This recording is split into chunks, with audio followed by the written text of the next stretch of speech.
हरदोई के विवेकानंद सभागार में चलो गांव की ओर सुशासन गोष्ठी का आयोजन किया गया, जिसमें जनपद के पूर्व जिलाधिकारी और सेवानिवृत्त आईएएस अधिकारी विवेक वार्ष्णेय मुख्य अतिथि रहे।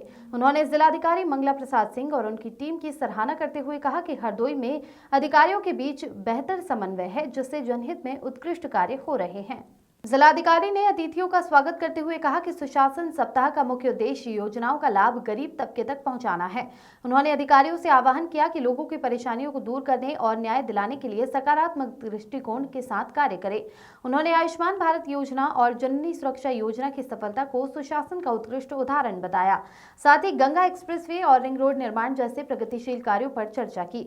मुख्य विकास अधिकारी सौम्या गुर्रानी ने सुशासन को महात्मा गांधी के राम राज्य और संविधान के प्रावधानों से जोड़ते हुए कहा कि ये जनता के आंसू पोंछने और उनकी समस्याओं को समझने की प्रक्रिया है। उन्होंने जिलाधिकारी की जन सुनवाई पहल की सराहना की। गोष्ठी में विभिन्न लाभार्थियों ने अपने अनुभव साझा किए। आयुष्मान योजना से कैंसर का इलाज करा चुके एक लाभार्थी ने प्रशासन को धन्यवाद दिया।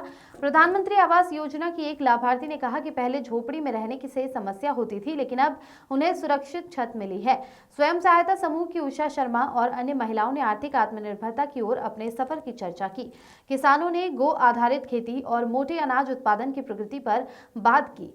तालाब पट्टे के लाभार्थी छोटेलाल ने मत्स्य पालन से हुई आर्थिक उन्नति साझा की। विद्यालयों में अनुशासन और सुशासन पर गंगा देवी इंटर कॉलेज के प्रधानाचार्य अभिराम सिंह और प्रवक्ता जयंती राजपूत ने अपने विचार व्यक्त किए। कार्यक्रम में उद्योगपति बालकृष्ण जिंदल ने उद्योग बंधु योजना की उपयोगिता और प्रशासन की त्वरित समस्या समाधान प्रणाली की सराहना की। भूतपूर्व सैनिक वीरपाल सिंह ने पूर्व सैनिकों को दिए गए प्रशासनिक सहयोग के लिए आभार प्रकट किया। इस गोष्ठी में अधिकारियों और लाभार्थियों के विचार साझा हुए, जिन्होंने सुशासन की भावना और योजनाओं के प्रभावी क्रियान्वयन को रेखांकित किया। हरदोई से अखिलेश सिंह की रिपोर्ट। कार्यालय में बैठ रहे हैं, सभी कार्यालय में जन सुनवाई करने वाले अधिकारी वर्चुअल माध्यम से जिलाधिकारी कार्यालय से जुड़े रहते हैं। इससे व्यवस्था की प्रभावी निगरानी हो रही है तथा आम जन को उनकी समस्याओं का त्वरित समाधान मिल रहा है। इसका असर ये हुआ है, पिछले 3 माह में IDRS के माध्यम से प्राप्त शिकायतों में लगातार कमी आई है। जिलाधिकारी मंगला प्रसाद सिंह आम जन की संतुष्टि को ही अपना ध्येय मानते हैं। जिलाधिकारी के मार्गदर्शन में पिछले कुछ समय में बड़ी संख्या में आयुष्मान कार्ड बने हैं। अगर किसानों की बात करें तो जिलाधिकारी द्वारा नियमित तौर पर किसानों से उनकी समस्याओं को लेकर संवाद करते हैं। जीवन में सरकार की स्कीम से लाभ मिला है, जो उन्होंने लाभ स्वीकार किया है, अपने जीवन को बेहतर बनाने के लिए उन्होंने शेयर भी किया। बट मेरा अपना मानना यह है कि हम लोग दिन प्रतिदिन आम जनमानस के लिए काम करते हैं। काम करने का तरीका लोगों का अलग अलग होता है, लेकिन अल्टीमेट गोल एक ही होता है। आम जो जन सामान्य है, जो गरीब तबका है, उसके जीवन स्तर को हम लोग कैसे उठाएं।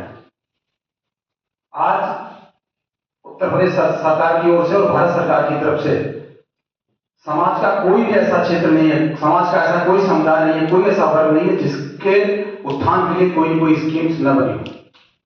हर वर्ग, हर समुदाय, सबके लिए कोई न कोई स्कीम्स है। जरूरत है उनकी जानकारी देना, जरूरत है उसका लाभ उनको देना, और प्रयास यही रहता है। सुशासन का मतलब यही है कि एक ऐसा तंत्र, एक ऐसा प्रशासनिक सिस्टम जो आम आदमी को न्याय दे सके। और एक्सरसाइज इंटरनल अपना होना चाहिए, विल पावर डेवलप हो। दूसरा, वंडरफुल समन्वय, कितना गजब का समन्वय है इस टीम में under the leadership of the district magistrate. आप हरदोई को ऊंचाइयों पर ले जाएं, और जहां भी रहें आप लोग, जिस जिले में भी रहें, आगे जाके ट्रांसफर पोस्टिंग तो होती रहेगी, वहां पर भी कृपया ऐसा ही समन्वय स्टैब्लिश करें, जिससे कि हरदोई का लाभ वो वहां की जनमानस और वहां का वो जनम भी कर सके। धन्यवाद।